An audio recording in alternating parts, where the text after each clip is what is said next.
Was application of electrochemical series, जिसमें पहली application मैं कर चुकी थी आपके साथ डिस्कस। क्या थी पहली एप्लीकेशन? सेल की फिजिबिलिटी नहीं, strength of oxidising agents and reducing agent. और वो मैंने पहली स्लाइड पे भी आपको रिवाइज करा दिया, लास्ट क्लास वहीं क्लोज की थी, तो मैं उसको पिक करूंगा, सीधे कोई क्वेश्चन पिक करूंगी थोड़ी देर में कि कोई भूल भी गया हो तो उसको याद आ जाए। सो इलेक्ट्रोकेमिकल सीरीज में वैल्यू देख के मैं सबसे पहले तो ये पता लगा सकती हूँ इन तीनों चारों में से कौन सा सबसे अच्छा रिड्यूसिंग एजेंट है। तो अगर अब मेरे पास आगे आएंगे क्वेश्चन, तो फर्स्ट एप्लीकेशन हम कर चुके थे, हम सीधे सेकंड एप्लीकेशन को पकड़ते हैं। मेटल की रिएक्टिविटी सीरीज, जो क्लास 10th में 6 मेटल्स की आपको 7 मेटल्स की दी थी, वो यहाँ से निकली थी। क्या मतलब है, बिल्कुल जीरो से समझना, बिना लास्ट क्लास का लोड लिए, उसके बाद आपके लिए क्वेश्चन इजी होंगे। मेटल क्या है? क्लास 11th का ये चैप्टर पढ़ने के बाद एक बच्चा मेटल के बारे में सबसे पहली चीज क्या बोलता है? हर वो चीज जो इलेक्ट्रो पॉजिटिव नेचर शो करती है by removing, by leaving its electron is metal. तो स्ट्रॉन्ग, एक्टिव, रिएक्टिव मेटल कौन सा होगा? जो सबसे जल्दी अपना इलेक्ट्रॉन छोड़ देगा।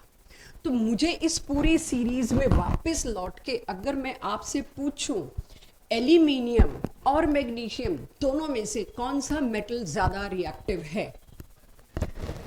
एल्यूमिनियम और मैग्नीशियम दोनों में से कौन सा ज्यादा रिएक्टिव है, जो ज्यादा इलेक्ट्रोपॉजिटिव है? कैसे पता चला? जिसकी ऑक्सीडेशन की टेंडेंसी ज्यादा है। किसकी ऑक्सीडेशन की टेंडेंसी ज्यादा है? तुम्हें कहां से चिट्ठी मिली? चिट्ठी मिली यहां से। जिसकी reduction potential value, check my statement, जिसकी रिडक्शन पोटेंशियल वैल्यू ज्यादा वो रिड्यूस होगा, जिसकी कम वो रिड्यूस ना होके क्या होगा? ऑक्सीडाइज। अगर ऑक्सीडाइज होने में कौन पहले आ गया? रिड्यूस होने में कौन पहले आया बच्चों? एल्यूमिनियम। और ऑक्सीडाइज होने में कौन पहले आया? मैग्नीशियम। जो ऑक्सीडाइज जल्दी होता है दूसरे के मुकाबले, वो ज्यादा रिएक्टिव मेटल होता है। यानी अगर मैं एल्यूमिनियम और मैग्नीशियम के कांटेक्ट में सॉल्यूशंस को लाई तो कौन ऑक्सीडाइज होगा? एनोड कौन बनाएगा इन दोनों में से? मैग्नीशियम, क्योंकि वो ऊपर है। ऐसे मत याद करना, कल को टेबल मैंने पलट के दे दिया तो मैग्नीशियम नीचे होगा, क्योंकि मैग्नीशियम की रिडक्शन पोटेंशियल वैल्यू कम है। जिसकी रिडक्शन पोटेंशियल वैल्यू कम है उसका रिडक्शन नहीं होगा, उसका क्या होगा? ऑक्सीडेशन। जिसका ऑक्सीडेशन होगा वही रिएक्टिव मेटल होगा। तो lesser the reduction potential value, higher is the chance of oxidation, better is the metal. Once again, अगर मैं आपको कहूं अब जिंक और कोबाल्ट में कौन सा बेटर, अब ध्यान से थोड़ा डिफिकल्ट पूछूंगी, कौन सा बेटर रिड्यूसिंग एजेंट? जिंक भी आ रहा है कहीं से, एक आधे से धीरे से कोबाल्ट भी आया। Most welcome both answers. कौन सा बेटर रिड्यूसिंग एजेंट? वो ज्यादा अच्छा रिड्यूसिंग एजेंट होगा जो खुद क्या हो? ऑक्सीडाइज। खुद ऑक्सीडाइज होने के लिए रिडक्शन पोटेंशियल वैल्यू का कम होना जरूरी है। नेगेटिव में ज्यादा मतलब कम। यस तो ये बहुत, देखिए मैं भी बड़ा संभाल के बोल रही हूँ कि मेरा गलत होना लेक्चर के शुरू में एम्बैरेसमेंट है मेरे लिए। एंड में तो हम कवर कर लेते हैं, आप ही आधे हो चुके होते तब तक, लेकिन शुरू में कैसे गलत बोल रही हूँ? तो मैं कितना ब्रेक दे के बोल रही हूँ, बिकॉज इट इज कॉन्सेप्ट, समझना और समझाना। तीसरी स्टेज है टेस्ट में प्रोड्यूस करना, स्पीड स्लो होती जाती है। एक होता है समझना, एक समझाना, और उसके बाद आप उसको प्रॉपर प्रोड्यूस कर पाए, उसके लिए इत्मीनान से सोचेगा। आज के टेस्ट में जल्दबाजी मत करेगा, स्पीड अपनी उस दिन करेंगे जिस दिन आप 25 क्वेश्चन एक साथ करेंगे। तो क्या आप लोग रिड्यूसिंग एजेंट और ऑक्सीडाइजिंग एजेंट का ऑर्डर लगा पाएंगे? तो मेरे पास जो आज की दूसरी एप्लीकेशन थी वो ये थी, लेकिन अभी इसमें और थोड़ी चीजें बाकी हैं, फिर आपको क्वेश्चन की प्रैक्टिस कराऊंगी, आपकी डीपीपी के क्वेश्चन की। रिएक्टिव मेटल आपने ढूंढ लिया, तो क्या करना था मेरे को? रिएक्टिव मेटल ढूंढ के क्या शांति पड़ गई मुझे? क्यों करा दिया ये? मुझे पहले ही पता होता है अब पता। रिएक्टिव मेटल, इसका सब कुछ नोट करना है, इट्स गोल्ड। राइट, सब कुछ नोट करना है। रिएक्टिव मेटल क्या करता है, लेस रिएक्टिव मेटल को सॉल्यूशन में से डिस्प्लेस कर देता है। बाल को पहले समझ लो फिर नोट करना है, क्योंकि ये बहुत कीमती है मेरे लिए। रिएक्टिव मेटल हमेशा लेस रिएक्टिव मेटल को डिस्प्लेस कर देता है, जिसको आप डिस्प्लेसमेंट रिएक्शन के तौर पे इकलौता एक सेल वाले रिएक्शन से अभी तक काम चला रही हूँ मैं डिस्प्लेसमेंट के लिए, कि जिंक ने आके कॉपर को डिस्प्लेस कर दिया। ऑब्वियसली जिंक इसमें ऊपर था, नेगेटिव में वैल्यू थी, कॉपर इसमें नीचे था, पॉजिटिव में वैल्यू थी। तो जिंक ही रिएक्टिव था, रिएक्टिव ने कम रिएक्टिव को डिस्प्लेस कर दिया। तो ये रिएक्शन क्यों हो रहा था नेचर में, स्पॉन्टेनियस क्यों था, वाई इसका डेल्टा जी नेगेटिव। तो अभी तो मैं पूछ रही हूँ वाई इसका डेल्टा जी नेगेटिव, क्योंकि मेरे को एग्जाम्पल कराना है। फिर मैं पूछूंगी क्या इसका डेल्टा जी का साइन आप दे सकते हैं, आपको देना पड़ेगा। इनमें से किसका डेल्टा जी नेगेटिव नहीं है। तो क्यों इसका डेल्टा जी नेगेटिव है, क्योंकि कॉपर, बाई चांस मेरे को याद ही है कॉपर की तो वैल्यू ही पॉजिटिव नहीं होती है। अब आप इसके लिए कहोगे मैम वैल्यू दो फिर आंसर देंगे, तो sorry, copper, gold, silver, platinum, इनकी तो वैल्यू पॉजिटिव है, सबको पता है, राइट। तो इसकी वैल्यू समथिंग इन पॉजिटिव, इसकी value something in negative. Negative में रिडक्शन पोटेंशियल की वैल्यू मतलब कम, कम मतलब ये तो जी ऑक्सीडाइज होगा, रिड्यूस नहीं होगा। अगर ये ऑक्सीडाइज होगा तो ये तो फटाक से अपने 2 इलेक्ट्रॉन छोड़ देगा और फिर कॉपर कमजोर, उसको लेने पड़ेंगे। भाई मेरे तो रिडक्शन पोटेंशियल ज्यादा है, मेरे को तो कुदरत ने बनाया ही रिड्यूस होने के लिए, चलो हो जाता हूँ रिड्यूस। तो कॉपर रिड्यूस होकर सॉलिड बना के कंटेनर में नीचे गिर जाएगा, और मैग्नीशियम क्या करेगा, वो तो ऑक्सीडाइज होके सल्फेट के साथ निकल के बना लिया कंपाउंड। तो क्यों मैग्नीशियम कॉपर को डिस्प्लेस कर पाया, क्योंकि उसका ई नॉट रिडक्शन पोटेंशियल की वैल्यू कम थी। और क्लास 10th में आपको कहते हैं व्हाई दिस डिस्प्लेसमेंट, बिकॉज ये रिएक्टिविटी सीरीज में ऊपर आता है। तो वो जो रिएक्टिविटी सीरीज थी वो इलेक्ट्रोकेमिकल सीरीज से 7 मेटल निकाल के आपको दे दी गई थी। Actually it is part of electrochemical series. So अब अगर मैं मानूं तो इसका डेल्टा जी नेगेटिव, यही करना है हमने, धीरे धीरे कोशिश करेंगे। क्या सारे मेटल्स के बारे में कोई कमेंट किया जा सकता है, सारे जिन क्या कि नेगेटिव है, ऑफकोर्स सारी वैल्यूज, इसको देखने के बजाय पहले सुनना, यहां घुसाना, उसके बाद लिखेंगे। हर वो मेटल जिसके आगे नेगेटिव लिखा है उसकी वैल्यू हाइड्रोजन से कम है रिडक्शन पोटेंशियल की, हाँ या ना। हाइड्रोजन की 0 है, हाइड्रोजन की वैल्यू 0 है, और जितने भी मेटल्स के रिडक्शन पोटेंशियल वैल्यू में आगे नेगेटिव है, इट मींस व्हाट, हाइड्रोजन के सामने वो सारे मेटल डैश होंगे, ऑक्सीडाइज होंगे। अब मेटल ऑक्सीडाइज होगा तो उसके बाद पॉजिटिव ऑक्सीडेशन स्टेट आएगी, कहीं +1, कहीं +2, कहीं +3, कहीं +6, राइट। तो उसके चक्कर में जब वो इलेक्ट्रॉन छोड़ेंगे, वो इलेक्ट्रॉन कौन एक्सेप्ट करेगा, सामने अगर हाइड्रोजन वाला एसिड दे रखा है HCl, H2SO4, तो किसको इलेक्ट्रॉन एक्सेप्ट करने पड़ेंगे, H+ को। H+ इलेक्ट्रॉन एक्सेप्ट करके क्या बनाएगा, हाइड्रोजन, और हाइड्रोजन गैस। यानी हर रिएक्टिव मेटल जो भी मैं ले रही हूं, if it is reactive metal, वो किसी भी एसिड में से H डिस्प्लेस कर सकता है। ये बात भी आपको लास्ट 10th में आपको मेटल नॉन मेटल चैप्टर में पढ़ाई गई है। All metal displace hydrogen from acid, और उसका वो पॉपअप साउंड वाला कुछ टेस्ट। तो वही बात अगर मैं कहूं, हर वो मेटल जिसकी वैल्यू नेगेटिव में है, वो एसिड के सामने आते ही हाइड्रोजन को क्या करेगा, रिड्यूस, क्योंकि खुद क्या होगा, नेगेटिव वैल्यू। मैं तो रिड्यूस नहीं हो सकता, मेरे को तो क्या होना है, ऑक्सीडाइज। ऑक्सीडाइज होना है तो तुम्हारे सॉल्ट में मैं जगह लूंगा, तुम्हें बाहर जाना पड़ेगा। And this why copper cannot displace H, why magnesium easily displace H। इसी वजह से मेरे को करेंसी के लिए, ज्वेलरी के लिए, शो पीसेस के लिए कॉपर इस्तेमाल करना सही लगता है, क्योंकि वो नॉर्मली एसिड बेसिस से रिएक्ट ही नहीं करता। क्यों रिएक्ट नहीं करता, उसकी वैल्यू पॉजिटिव में है। उसकी वैल्यू पॉजिटिव में होने का मतलब क्या है, मैं तो रिड्यूस्ड ही रहूंगा, मैं इलेक्ट्रॉन लूज नहीं कर सकता। I am in reduced form, copper 0, मेरे को 2+ में ले जाना पॉसिबल नहीं, क्योंकि मेरी तो वैल्यू पॉजिटिव है। किसको लाओगे सामने, किसको लेके आओगे सामने जो मेरे को ऑक्सीडाइज करे। मेरा तो सारे ही मेटल तुम्हारे तो नेगेटिव वाले हैं, अब गोल्ड तो कौन ही लाएगा इसके सामने, राइट। सो सारी बात यहाँ ये आ गई, कॉपर को पॉट्स बनाने में, ज्वेलरी में, किसी भी तरह के शो पीसेस में क्यों यूज किया जाता है, क्योंकि वो एसिड से नॉर्मली रिएक्ट नहीं करता। वेयर एज मैग्नीशियम में क्या हुआ, हाइड्रोजन का ई नॉट वैल्यू क्या है बच्चों, 0। इसका वैल्यू क्या है, नेगेटिव। रिडक्शन पोटेंशियल कम इसका हुआ तो इसको तो ऑक्सीडाइज होना पड़ेगा, इसका तो डेल्टा जी नेगेटिव है। इसको जब ऑक्सीडाइज होना पड़ा, इसने बनाया मैग्नीशियम 2+। जब इसने बनाया मैग्नीशियम 2+, तो जो हाइड्रोजन छोड़े हवा में तो रह नहीं सकते, वो हाइड्रोजन किसको पकड़ने पड़ेंगे, हाइड्रोजन को, क्योंकि हाइड्रोजन की ऑक्सीडेशन स्टेट +1 से 0 हो सकती है, होनी पड़ेगी, उसकी E0 वैल्यू कहती है बेटा तेरे को तो रिड्यूस होना है, तेरे को इलेक्ट्रॉन एक्सेप्ट करना है, हेंस दिस। इसका डेल्टा जी पॉजिटिव, इसका डेल्टा जी नेगेटिव।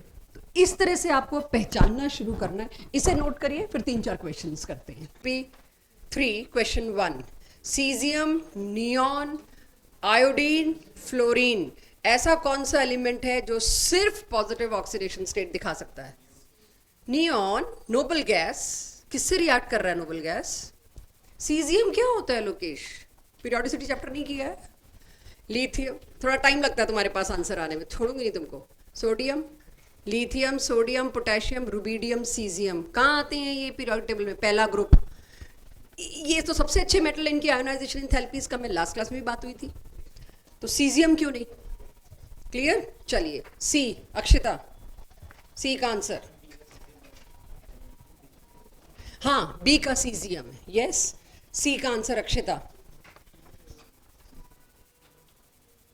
जिनका फर्स्ट हो गया चुपचाप थर्ड पे पहुंचे।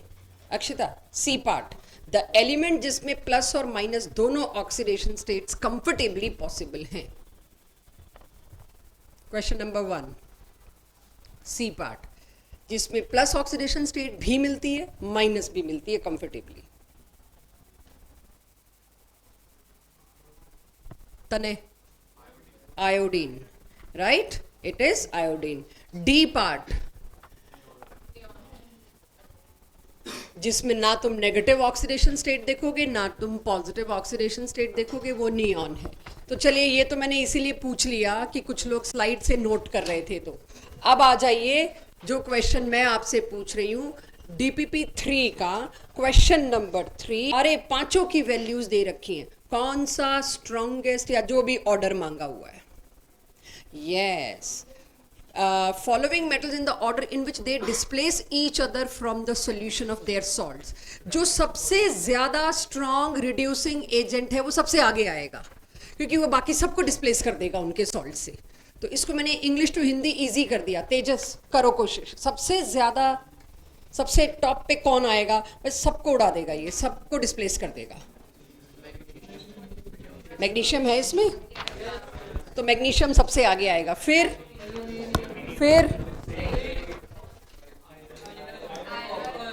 देखो, मैग्नीशियम और कॉपर तो बिना वैल्यू देखे पता था, कॉपर सबसे पीछे आना है और चांस है मैग्नीशियम सबसे आगे आना है। अब क्योंकि ये चीज बच्चे बहुत इजीली एंटिसिपेट कर लेते हैं कि पता है, इतना सुन के, इतना अभी डीपीपीज करके, तो what latest trend has come out with XYZW करके दे देते हैं 3 4 5 एलिमेंट्स, कि तुम्हें एलिमेंट्स के नाम नहीं याद रखने देंगे, वरना तो फटाक से पता है कौन सा पीछे आना है। तो XYZW करके ज़्यादातर आते हैं कि तुम एलिमेंट के नाम से नहीं, तुम्हारी मजबूरी हो तुम वैल्यू देखो और फिर हम कंफ्यूज करें। जैसे अभी आपको कॉन्फिडेंस, अभी थोड़ी देर में देखना मैं आपको कैसे कंफ्यूज करती हूँ, आपसे गलत आंसर निकलवाती हूँ, चाहे क्लास में चाहे टेस्ट में, कोशिश तो होगी। तो DPP 3 का क्वेश्चन 3 हो गया सबसे बढ़िया।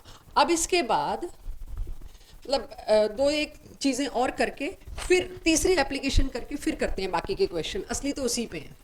तीसरी एप्लीकेशन आती, जो मैं लास्ट क्लास में करा चुकी थी, सिर्फ नोट्स नहीं बने थे, EMF तक निकलवा चुकी थी आपसे, तो ये डन है, सिर्फ मैंने लिखने नहीं दिया था, ये वो हिस्सा है आपका। ये इस सीरीज से सबसे बड़ी बात ये पता लगेगी क्या सेल फीजेबल है, सेल पॉसिबल है। हेडिंग के अलावा कुछ लिखना मत, खुद को शर्म आएगी क्या लिख रहे हैं, क्योंकि अब जो क्वेश्चंस आने वाले, सिर्फ एक लाइन आनी चाहिए, to find feasibility of cell. किसी भी सेल का E0 निकालो, उसका E0 सेल अगर आता है positive, yes cell is feasible, negative आता है तो सेल पॉसिबल नहीं है। डेल्टा जी का जस्ट उल्टा, डेल्टा जी का नेगेटिव आता है तो प्रोसेस पॉसिबल है, और E0 अगर नेगेटिव आ रहा है तो सेल पॉसिबल नहीं है, बिल्कुल उसका उल्टा। इसके बाद ये प्लीज मत नोट करना, खुद को बुरा लगेगा नोट करके। आ रहे हैं क्वेश्चन, सारी DPP एक्चुअली तो इसी पे है।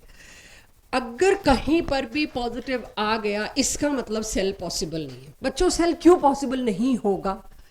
या तो तुमने उसको एनोड बना दिया जो रिएक्टिव मेटल नहीं है, उसको ऑक्सीडाइज ही नहीं होना था, या तुमने उसको कैथोड बना दिया जो रिएक्टिव मेटल है, उसका नेचर ही रिड्यूस होना नहीं था, यानी आपने कैथोड एनोड की चॉइस उल्टी कर दी।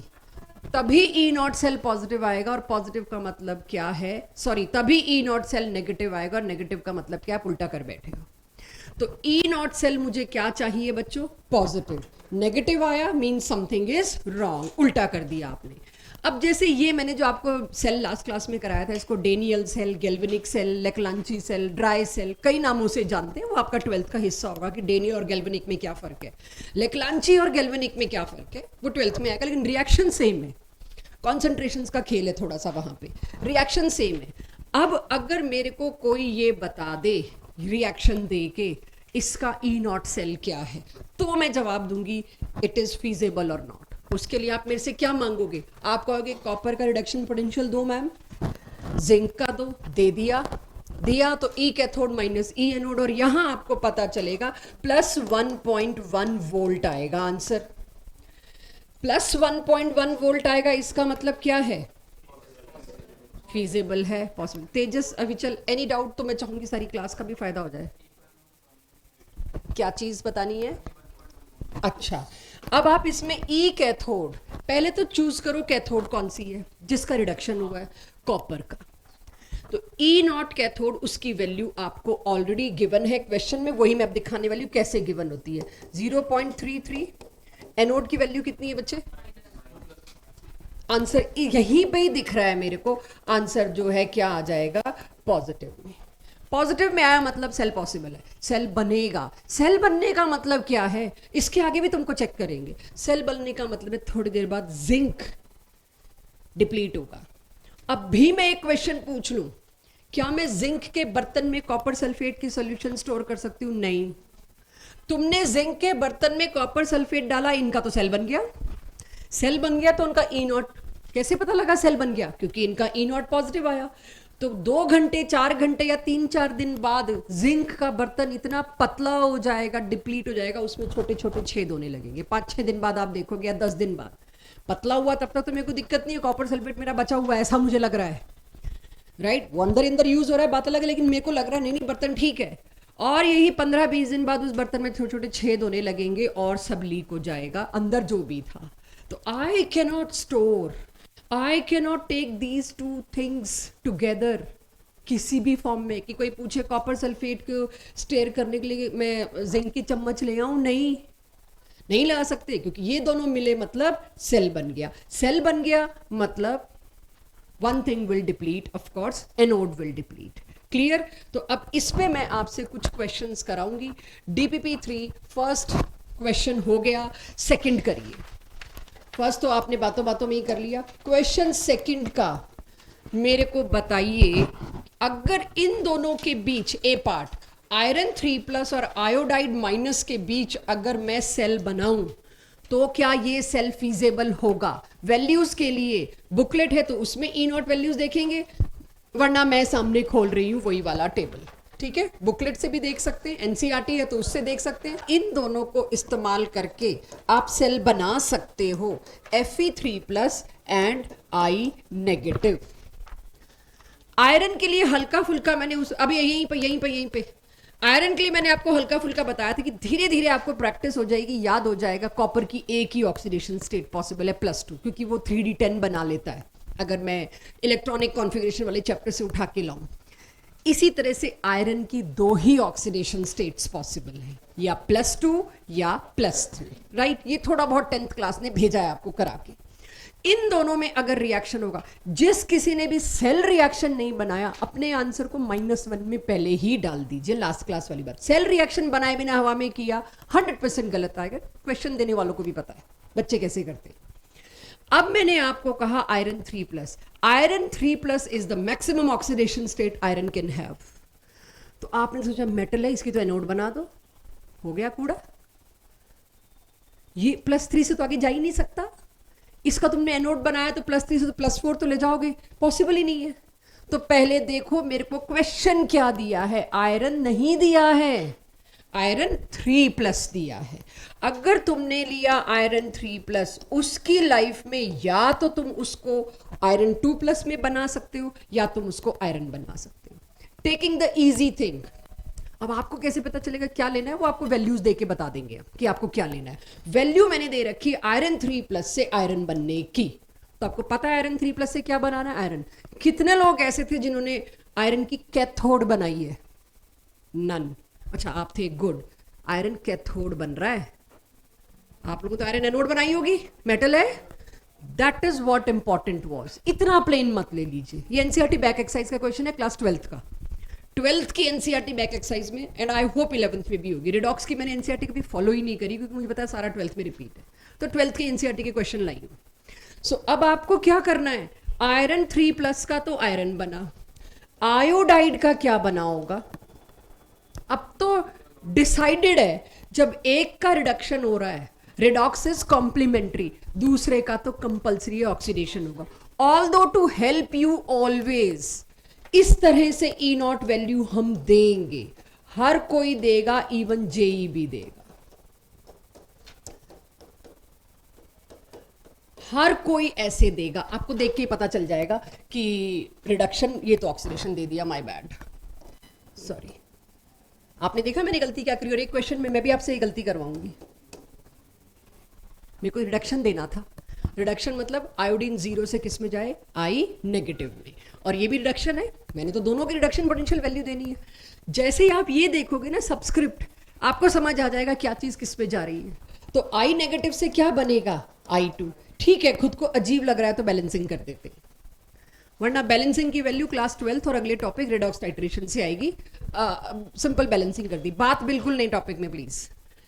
अब बताइए मेरे को, कौन बना कैथोड? कैथोड बना वो जो आपको देखते ही मेटल लग रहा था, ये तो एनोड बनाएगा, ठीक है। और एनोड कौन बना, ये। अब निकालो E0 सेल, वैल्यू फिर से देखो, और मेरे को बताओ सेल फीजिबल कि नॉट फीजिबल। बिना सेल रिएक्शन किए तुमने कुछ भी किया, 200% गलत होने वाला है, राइट। बिना सेल रिएक्शन में सही हो भी गया ना, मैं उसको बुरा मत मानना, तुक्का बोलूंगी। सेल रिएक्शन करे बिना अगर आप कर ले, फिर आपको क्लास लगाने की जरूरत नहीं, यहीं खड़े हो जाओ।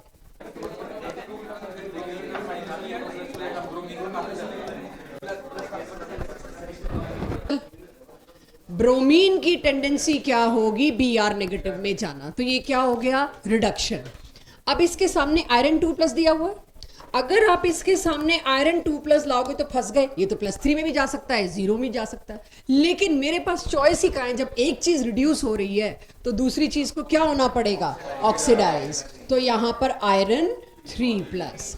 अब आप E0 की वैल्यू ढूंढिए, इनकी cathode anode from that series, उसके बाद जो आए E0 प्लस की माइनस। अब आयरन 3+ से आयरन 2+ वाली वैल्यू देखो, यानी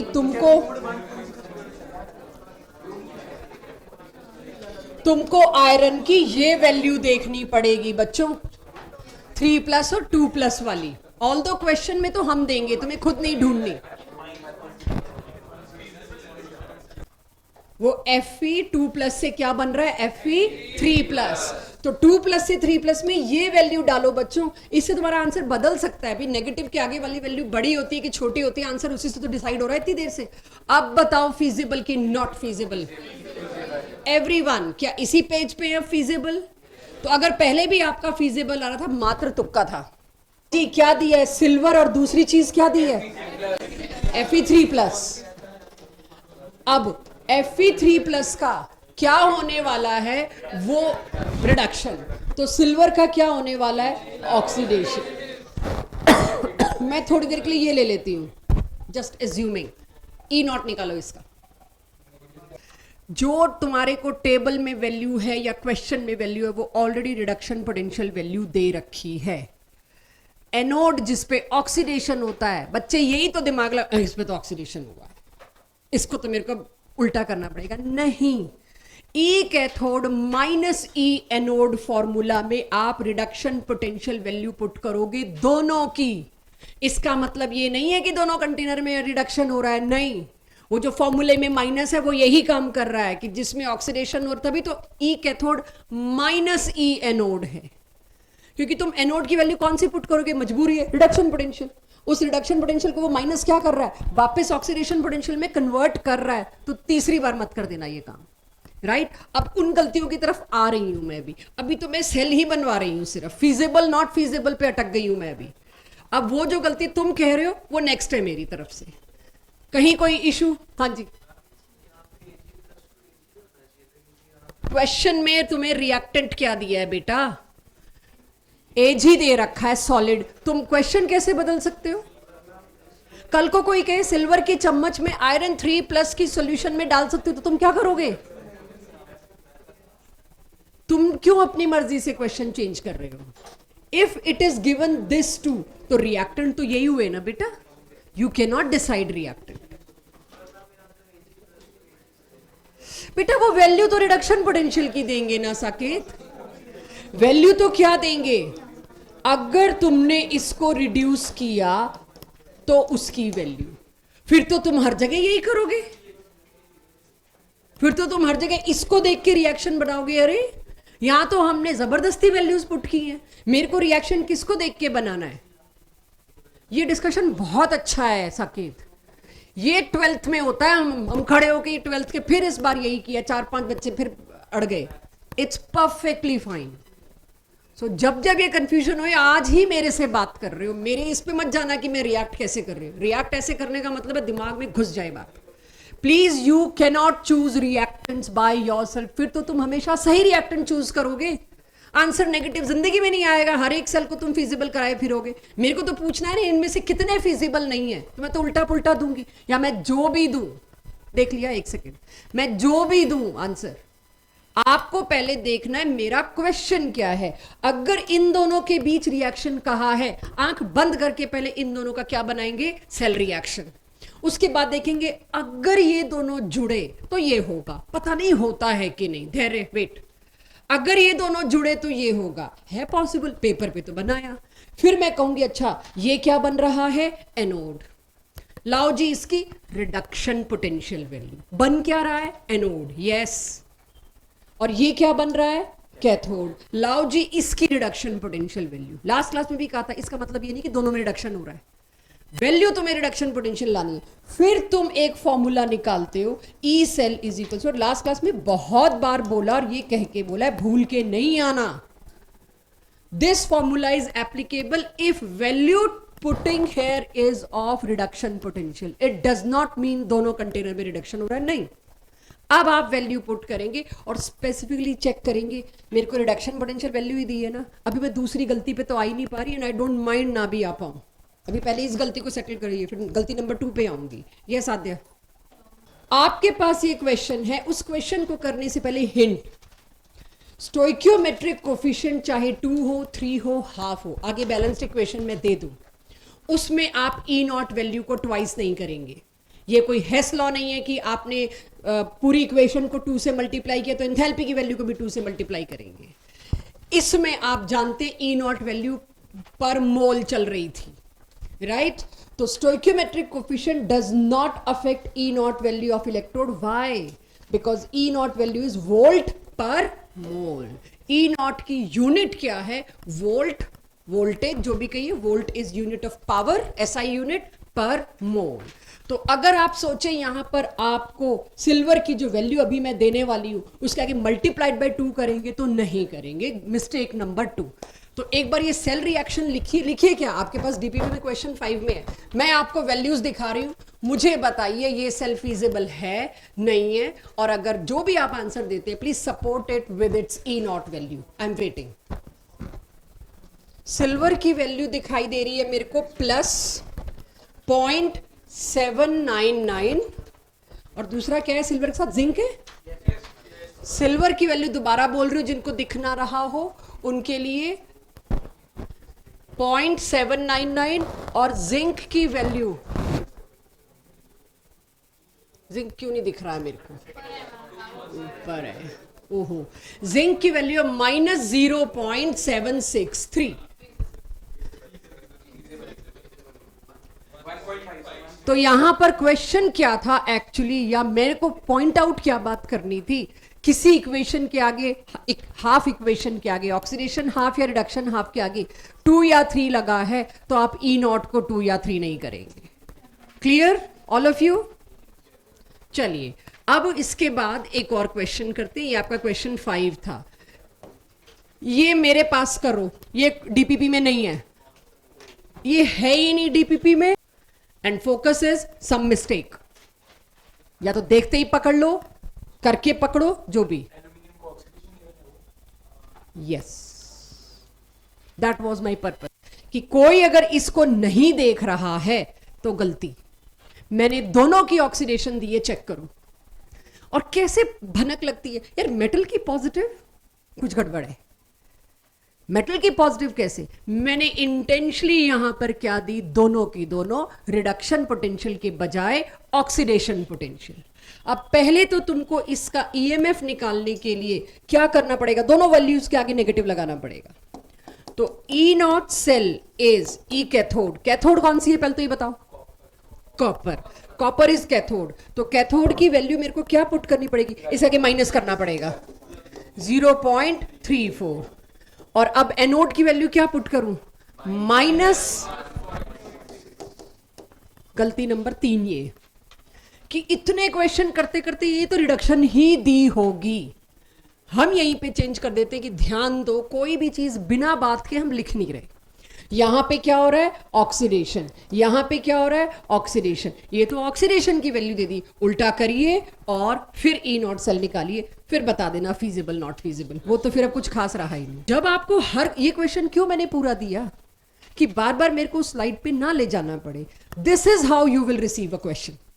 बकायदा ई नॉट वैल्यू दे रखी होगी, अंडरस्टूड? जो ई नॉट वैल्यू दे रखी है, जो रिएक्शन दे रखा है, पहले यार उसको तो कर लो। गलती हो गई जो मैं आगे पहुंच रही हूं, नहीं कराऊंगी तब तक जब तक इसको नहीं करोगे। सो पहले उतने को करिए। एवरीवन क्लियर कैसे निकालते हैं ई नॉट? पॉइंट आउट करिए मैं गलतियां क्या करवा रही हूं। पहली गलती मैंने क्या कराई, तुम लोग खुद कैथोड एनोड नहीं चूज करोगे।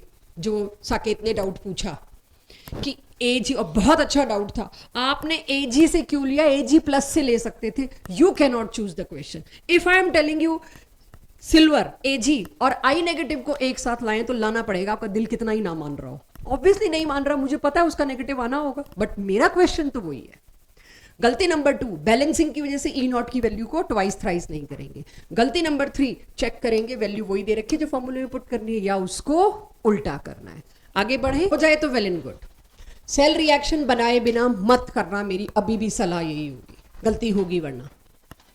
ऑल्दो अब देखिए मेरा क्वेश्चन देने का तरीका बदल गया, मैं सीधे सेल रिएक्शन दे रही हूं। I am giving you cell reaction in standard notation. Cell की स्टैंडर्ड नोटेशन की टर्म में मैं आपको दे रही हूं। सॉल्व करिए इसको क्वाइटली, आंसर चाहिए बिल्कुल फ्रेश। कितना आ रहा है? प्लस 0.3 समथिंग 4, यही आ रहा है? नहीं, चलो एक बार देख लो क्यों नहीं आ रहा।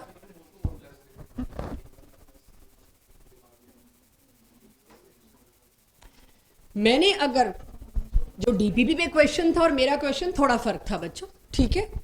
मैंने आपको ऑलरेडी दे दिया ये क्या है ऑक्सीडेशन, ये क्या है रिडक्शन। पहले तो मेरा रिएक्शन चेक करिए, बाकी तो गिवन वैल्यूज हैं। पहले तो मेरा रिएक्शन चेक करिए, हो गया रिएक्शन चेक। अब रिएक्शन चेक में ये बात तो तय हो गई, ये क्या है एनोड, ये क्या है कैथोड। दोनों की वैल्यूज पुट करनी होती है। बाई चांस मेरे को सेल का ईएमएफ दे रखा है और किसका पूछा है, एनोड का। कैथोड का भी दे ही रखा होगा, देख लीजिए। नहीं, मैंने वैल्यू गलत पुट की है शायद, कैथोड का पूछा है, हाँ सॉरी कैथोड का पूछा है। चेक करना मैंने एनोड का सही पुट किया, मेरे को पूरी स्लाइड एक साथ नहीं दिखेगी बच्चों, ठीक है। अब जब मेरे को इसमें पूछा गया है किसी एक इलेक्ट्रोड का potential, may be it is anode, may be it is cathode, nothing that big. दोनों में से किसी भी एक इलेक्ट्रोड का भी पूछ सकते हैं। तो can we store copper sulphate solution in nickel container? अगर ऐसा कोई सवाल आए तो क्या करूं? ई नॉट वैल्यू जो मांगी गई है दी होंगी, हो सकता है ना भी दी हो। उसको कैसे अटेम्प्ट करेंगे? अगेन उसकी अप्रोच, मेरे को रिएक्टेंट चुनने बहुत ज़रूरी है, ध्यान से। क्या मैं कॉपर सल्फेट सॉल्यूशन, यानी मेरा रिएक्टेंट क्या है कॉपर सल्फेट, उसको निकल के कंटेनर में डाल सकती हूँ। दूसरा रिएक्टेंट क्या है निकल। अब मेरे को एज्यूम करना है कि ज़्यादा से ज़्यादा क्या होगा, डाला तो रिएक्शन ही तो होगा, चलो डाल के देख लेते हैं। मैंने डाल के देखा और सोचा रिएक्शन क्या होगा। अच्छा, स्पेक्टेटर आयन को निकाल दिया, सल्फेट का सल्फेट, कोई फर्क नहीं पड़ रहा। तो मैंने देखा अगर इन दोनों में रिएक्शन होगा तो कॉपर तो क्या हो जाएगा, रिड्यूस। अगर रिएक्शन हुआ और निकल, क्योंकि मेटल की नेगेटिव ऑक्सीडेशन स्टेट तो हो नहीं सकती, तो निकल का तो तय है क्या होना, ऑक्सीडाइज। फिर मैं कहूंगी अगर इनके बीच में रिएक्शन होता है तो यही होगा। फिर मैंने चूज करी कौन सी कैथोड बन रही है, कॉपर की क्या बन रही है, कैथोड। इतना मेरे को पता है, अब तक शायद क्लास को भी याद हो गया, कॉपर की ई नोट वैल्यू प्लस 0.34 होती है, तो इसकी वैल्यू एटलीस्ट पॉजिटिव है, ये हमें याद हो गया। 0.34 का लोड आप मत लीजिए। निकल, क्योंकि वो उन मेटल्स, ये कोई कॉपर सिल्वर गोल्ड प्लेटिनम तो है नहीं, निकल तो वो मेटल है जिसकी वैल्यू पक्का किस में रही होगी, नेगेटिव में। अब इसका ई नॉट सेल क्या आएगा, cathode minus anode. Cathode already किस में है, पॉजिटिव, और एनोड किस में है, नेगेटिव। तो मेरे पास फाइनल आंसर क्या आने वाला है, ये तो सेल बन गया। जैसे ही हम देखते हैं सेल बन गया, बच्चे लिख देते हैं यस। पूछा क्या है, क्या हम इन दोनों को आसपास ला सकते हैं, नहीं। जैसे ही आप देखोगे E naught is positive means what, cell is formed. Cell बन गया तो निकल का कंटेनर तो खोखला हो जाएगा, means no, we cannot store nickel in we cannot store copper sulfate solution into nickel's container. Cell बन गया तो ऐसे में मेरा आंसर क्या आएगा, नो। ये स्कूल पेपर्स के क्वेश्चन, वहां आपने सीधे कुछ भाषा लिख दी 2 लाइनों की, नंबर नहीं मिलेगा। पहले वहां आपसे एक्सपेक्टेड है केमिस्ट्री, आप लिखिए अगर हमने इन दोनों को साथ रखा तो ये रिएक्शन पॉसिबल है। इसका ई नॉट वैल्यू उन्होंने दे तो नहीं रखी कोई कैथोडिक एनोडिक वैल्यूज, आप इसी तरह से बताएंगे it's value is certainly positive, it's value is certainly negative, putting them I know इसका जो आपका ई नॉट सेल आएगा वो क्या आएगा, positive. Cell will be formed, hence I can not store copper sulphate solution into nickel. इस तरह के क्वेश्चंस में रिएक्टेंट सही चूज करना is the key, cell reaction बनाना इज द की। क्लियर है? यहां से आपका एनसीईआरटी का चैप्टर तो पूरी तरह हुआ खत्म, आने लगे। अब मेरे को शुरू करना है, बहुत सारे नामों से टॉपिक मिलेगा आपको, तो कभी ये मत सोचना कि ये तो किया ही नहीं, ये कौन से चैप्टर में। मैं वो सारे लिख रही हूँ। अच्छा, इस पर्टिकुलर टॉपिक के लिए एक बुक बहुत फेमस है जेईई एडवांस के लिए, आरसी मुखर्जी, उसका पीडीएफ पूरा मेरे पास है। उस बुक के जितने भी डिफिकल्ट क्वेश्चन है वो सारे मैं आपको लास्ट डीपीपी में डाल के दूंगी। तो इस चक्कर में कहीं आप आरसी मुखर्जी खरीद के शुरू ना हो जाएं, आपके लिए एन अवस्थी इज गुड। और कोई एक्स्ट्रा बुक्स है तो उसका सारा कंटेंट मैं आपको दूंगी। तो RC Mukherjee is good for me, मैं आपको उसके सारे क्वेश्चंस दूंगी। किसी को फिर भी लगे नहीं मेरे को पीडीएफ चाहिए तो ले सकता है। यहां से आपका टॉपिक क्या शुरू हो रहा है, इसको 3 तरह से देखा जाता है। Mole concept part 2, right. N Awasthi इसको इसलिए मोल कॉन्सेप्ट में देखता है, या कह लीजिए जो लेटेस्ट जेईई नीट की टर्मिनोलॉजी जिसके लिए एक अलग चैप्टर उठाया गया है, practical inorganic chemistry. Practical chemistry उसमें ऑर्गेनिक इनऑर्गेनिक अलग अलग है, तो वहां पे इसमें एक हेडिंग डाली हुई है टाइट्रेशन, राइट। तो वहां के हिसाब से चले तो टॉपिक है टाइट्रेशन। और आज से 10-15 साल पहले, जैसे आरसी मुखर्जी बुक है वो बहुत पुरानी बुक है, 10-15 साल पहले ये किस टॉपिक के अंडर आता था, जो भी आपको थोड़े टाइम बाद पता चलेगा, वॉल्यूमेट्रिक एनालिसिस। तो मर्जी कोई इनमें से एक आधा वर्ड और मुझे याद आएगा वो भी लिख दूंगी। इसको कई वैरायटी ऑफ टॉपिक्स में बोल दिया जाता है। हमारे लिए लेटेस्ट टर्मिनोलॉजी के हिसाब से ये जाता है टॉपिक टाइट्रेशन। जो जेईई का सिलेबस उसके साइट पे है, उसमें प्रैक्टिकल केमिस्ट्री में कुछ 10-12 टॉपिक है, उसमें एक टॉपिक है टाइट्रेशन। 3 टाइट्रेशन है, रिडॉक्स टाइट्रेशन इस चैप्टर में, एसिड बेस टाइट्रेशन अगला chapter, conductometric titration class 12th इसी का बड़ा भाई इलेक्ट्रोकेमिस्ट्री, वो सिर्फ है ही आधे घंटे का टॉपिक, वो बहुत छोटा है। तीनों टाइट्रेशन को एक साथ जेईई ने नीट ने कहाँ डाल रखा है, प्रैक्टिकल केमिस्ट्री में। आखिरी चैप्टर जो 2 साल पहले ऐड हुआ है, उसमें ऐड कुछ नहीं किया, जितना भी लैब रिलेटेड था पूरे सिलेबस में उसको मिला के एक नया चैप्टर बना दिया, जिससे बच्चों को पता रहे ये क्वेश्चन अगर आ गया तो इसका मतलब रिडॉक्स नहीं कवर हुआ, ये चैप्टर अलग है उनके हिसाब से। तो रिडॉक्स से 2 क्वेश्चन हो गए समझ लो। एक क्वेश्चन तो अब जो हम करने वाले हैं, और इससे पिछले पार्ट से कोई आया नहीं तो इलेक्ट्रोकेमिस्ट्री के साथ क्लब हो जाएगा। तो पहले तो टॉपिक की क्लैरिटी लीजिए, मोल कॉन्सेप्ट 2 सारे यूनिवर्सिटी के क्वेश्चन उठा के मैं आपको डीपीपी में दूंगी अगली क्लास में। आप चाहे अनवस्थी से करें या डीपीपी से करें। तो चलिए वहीं वापस चलते हैं, molarity, normality and everything. Equivalent weight आपको याद हो क्या था, मैं याद कराती हूँ। इक्विवेलेंट वेट तब हमने पढ़ा था मॉलिक्यूलर मास, एसिड बेस और सॉल्ट का पढ़ा था। एसिड का इक्विवेलेंट वेट क्या होता है, उसका molar mass divided by number of displaceable H। Base का इक्विवेलेंट वेट क्या था, molar mass divided by displaceable OH, जिसमें मैंने बोरिक एसिड भी बताया था आपको, एक H3BO3। कोई सोचता है वो एसिड है, कोई सोचता है वो बेस है, जबकि वो वीक मोनोप्रोटिक एसिड था। एनीवेज, सारे दोबारा आएंगे आपके पास अब, पर आज एसिड बेस नहीं आएगा। गलती से कहीं एसिड बेस आ गया तो वो acid base titration next chapter का लास्ट टॉपिक होगा। तो अब आप समझिए कि इस चैप्टर में मैं किसका इक्विवेलेंट वेट निकालने वाली हूँ, oxidising agent and reducing agent. तो मेरे साथ साथ नोट करिएगा, equivalent weight is atomic mass, molecular mass जो भी होगा, तो खाली एटॉमिक मास को पकड़ मत लेना, it can be molecular mass also, ionic formula mass also, कुछ भी। तो atomic mass by N factor. What is N factor here? Acid में था डिस्प्लेसेबल H, बेस में था डिस्प्लेसेबल OH, सॉल्ट में क्या था, टोटल पॉजिटिव चार्ज। लेकिन यहां क्या होगा, number of electrons participating in reaction. तो मैंने यहां क्या लिखा है, it can B valency, it can B charge. देखते हैं, ये बड़ा बड़ा डाइसी सा है, अभी कुछ समझ नहीं आएगा। मैंने क्या लिख दिया, वैलेंसी और चार्ज और व्हाट, इसी को पढ़ना है अब मेरे को। तो यानी कि अगर मेरे को किसी एटम की, चेक, किसी एटम का चार्ज पता है, सुनिएगा, किसी एटम का चार्ज पता है, जैसे कोई आपसे खड़े खड़े पूछ ले, और आज यही पूछना है, Fe2+ का इक्विवेलेंट वेट बताइए। अब ये अकेला एटम है तभी एटॉमिक मास लिखा है, तो इसका एटॉमिक मास होता है 56 डिवाइडेड बाय इट्स वैलेंसी और चार्ज व्हाटएवर डिवाइडेड बाय 2, हो गया इसका इक्विवेलेंट मास। कॉपर का पूछू तो 63/2, क्योंकि मेरी क्लास को याद है कि कॉपर की +2 के अलावा कोई ऑक्सीडेशन स्टेट ही नहीं होती। तो कॉपर का पूछा तो 63/2। तो ये इतना आसान नहीं, लेकिन एक छोटी शुरुआत है। तो क्या मेरे को किसी क्वेश्चन में अगर इक्विवेलेंट वेट और एन फैक्टर दे रखा हो तो क्या मैं मॉलिक्यूलर वेट निकाल सकती हूँ? यस, यानी मैं एलिमेंट आइडेंटिफाई कर सकती हूँ। 63 आया तो पक्का कॉपर होगा, 56 आया तो पक्का आयरन होगा, 40 आया तो पक्का कैल्शियम होगा। I can pick that. So ये तो हुई डेफिनेशन, लेकिन इस डेफिनेशन से मेरा काम कुछ नहीं चल रहा जब तक 10-11 इक्विवेलेंट वेट आपसे निकलवाए ना जाए। और इसके लिए इस चैप्टर में आने की क्या जरूरत थी? ये तो हम मोल कॉन्सेप्ट पे भी कर ही सकते थे, क्या ही था, जब हम एसिड बेस कर रहे थे तो उसको अब समझते हैं। और कोई भी ये लोड मत लेके रखना, मैंने तब लगाई नहीं थी क्लास, जिन्होंने लगाई थी उनका भी हाल जो होने वाला भी देख लेना। सब जीरो से शुरू करेंगे हम, तो ये लोड नहीं लेके आओगे कि मेरे को आता नहीं था, और इस ओवर कॉन्फिडेंस मत रहना, तब तो मेरा टॉपिक बहुत स्ट्रांग था, रुको वो भी स्ट्रांग निकल जाएगा।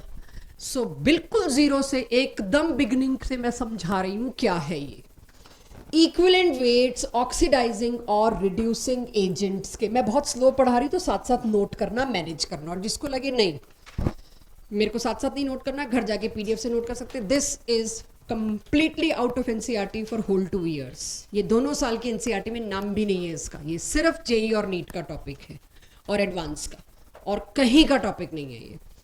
Equivalent weight of oxidising agent और रिड्यूसिंग एजेंट का क्या मतलब है, तो हम पहले समझें और फिर आप जवाब देंगे। Molar mass by number of electron gain और लॉस, वो तो आप पूरी बैलेंसिंग में कर रहे थे, यानी उसी के बेसिस पे है सारा। कितने इलेक्ट्रॉन किसी ने छोड़े या किसी ने एक्सेप्ट किए, बस उससे डिवाइड करना है। एक्चुअली तो वो हुआ इक्विवेलेंट वेट, मोलर मास को उससे डिवाइड करना है। बस अब प्रैक्टिस शुरू करते हैं। ये बहुत इजी क्वेश्चन है, बट 2015 का JEE में क्वेश्चन आया हुआ है। आपको 3 दी इक्वेशंस, KMnO4 से बना MnO2, MnO4 नेगेटिव से MnO4 2 नेगेटिव, KMnO4 से Mn2 पॉजिटिव। तीनों में मेरे को इक्विवेलेंट वेट निकालने को किसी ने कहा, और 2015 का क्वेश्चन यही था, XYZ की फॉर्म में था। तीनों का इक्विवेलेंट सेम, तीनों का इक्विवेलेंट वेट का एक इंक्रीजिंग ऑर्डर, डिक्रीजिंग ऑर्डर या कुछ ऐसे लगा रखा था। Pick the correct option. आप मुझे ये बताइए, फर्स्ट वाले में इक्विवेलेंट वेट निकालने के लिए मोलर मास को किससे डिवाइड करना चाहिए? वो कैसे निकालेंगे? कुछ भी लिखा हुआ दिख रहा हो तो वो एक हिंट हो आपके लिए, प्लीज उसको यूज मत करिए। मैंगनीज की ऑक्सीडेशन स्टेट यहाँ क्या है, यहाँ क्या है, +7 से +4 में जाने के लिए 3 इलेक्ट्रॉन का लेन देन हुआ। ओके इट इज रिडक्शन, तो कहोगे 3 इलेक्ट्रॉन का गेन हुआ। x is 3। इस केस में क्या है, फिर से +7, और ये अब के क्या हुआ, सॉरी अब के क्या हुआ बच्चों, दिख ही रहा है, x -8 इज इक्वल्स टू -2, तो क्या आएगा +6। तो यहां कितने इलेक्ट्रॉन का लेन देन,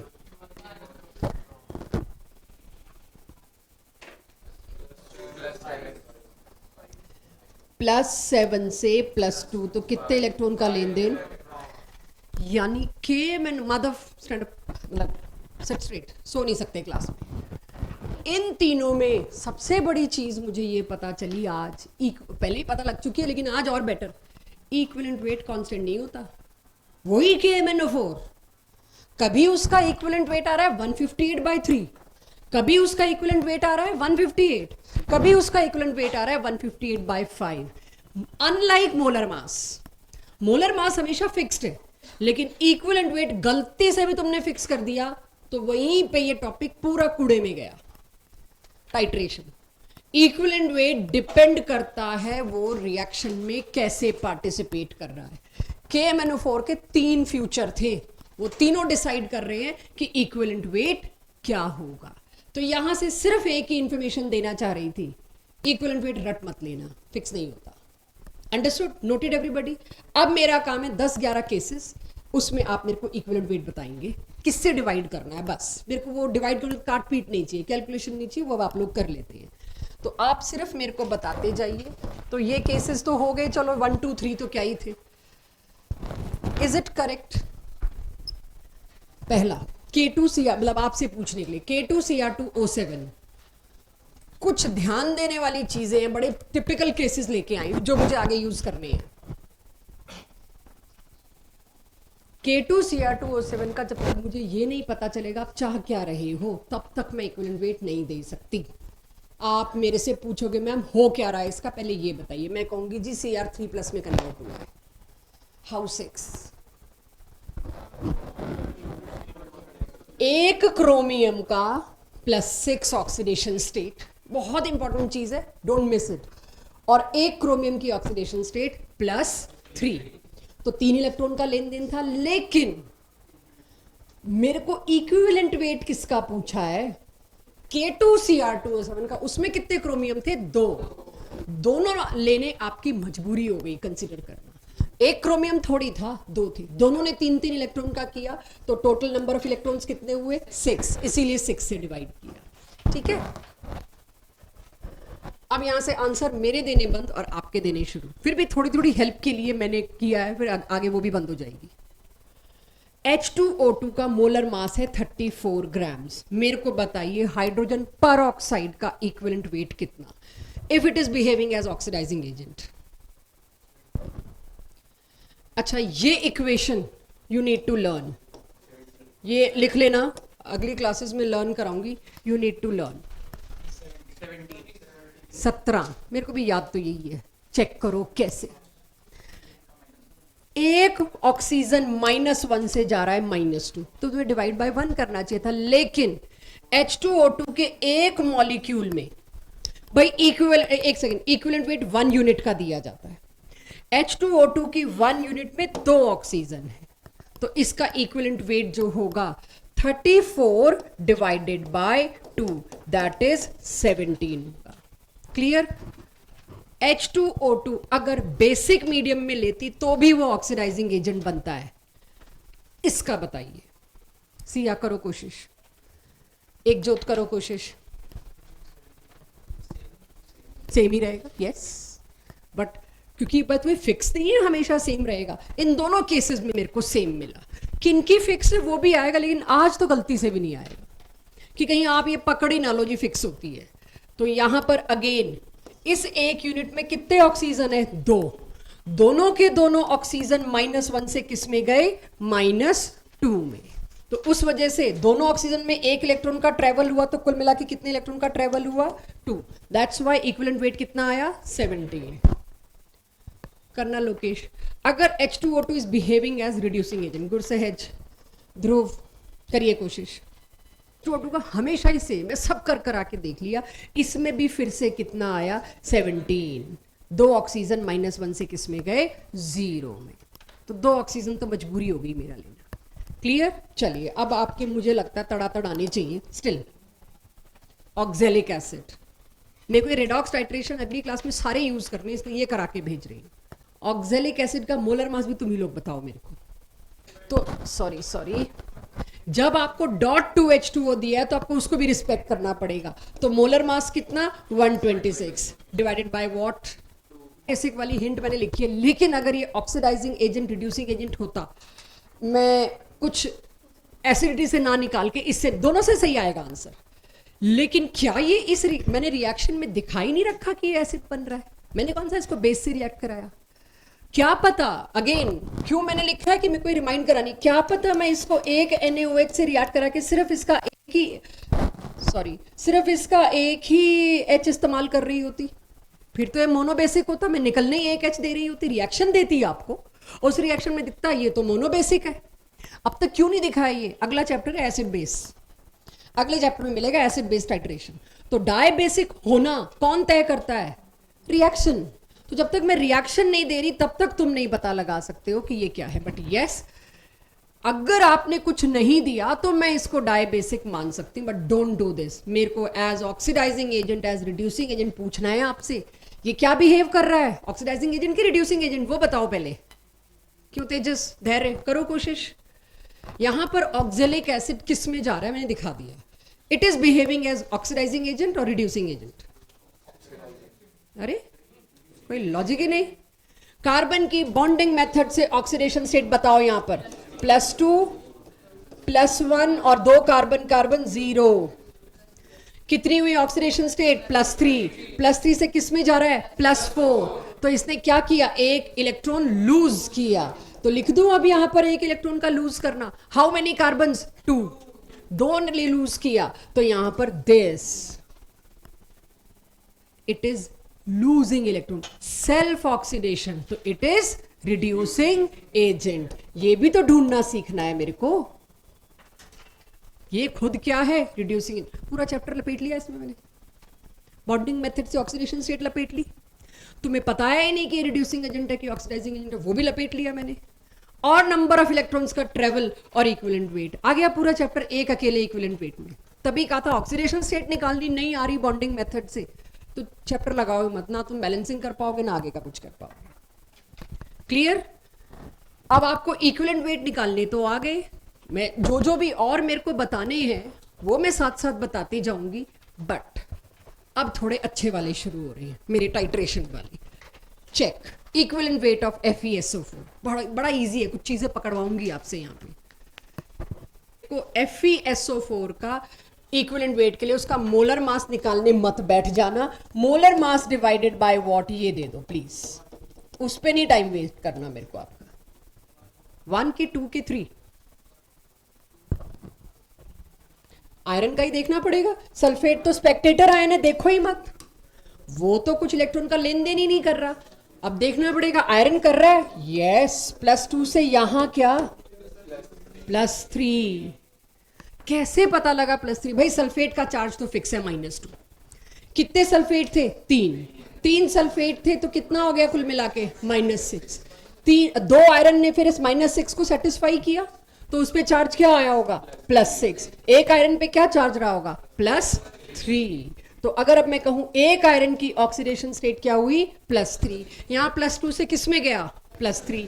अब बताइए इसमें कितने आयरन थे? एक ही। तो divided by molecular mass and equivalent mass is same, क्योंकि डिवाइड किससे किया? 1 से। अगला, ये क्लास 10th की एनसीईआरटी का है, बस वहां इक्विवेलेंट मास ना पूछे कितने फैराडे करंट पास होगा, वो पूछा है। तो क्लास 12th में हम यही पढ़ेंगे। इसी के आगे इसके इलेक्ट्रोलिसिस से कितने करंट, कितने फैराडे करंट होगा, तो तब आप वही जवाब देंगे। आज तो इक्विवेलेंट वेट चाहिए। वाटर का 18/2 चेक कर लो। मैं 9 में इंटरेस्टेड नहीं हूं, मेरे को डिवाइड बाय 2 सुनना है या 1 सुनना है, क्योंकि मेरा आज का टास्क वो है। डिवाइड घर पे कर लेना। Janvi, equivalent weight of water में क्या करूं? 18 बाय व्हाट?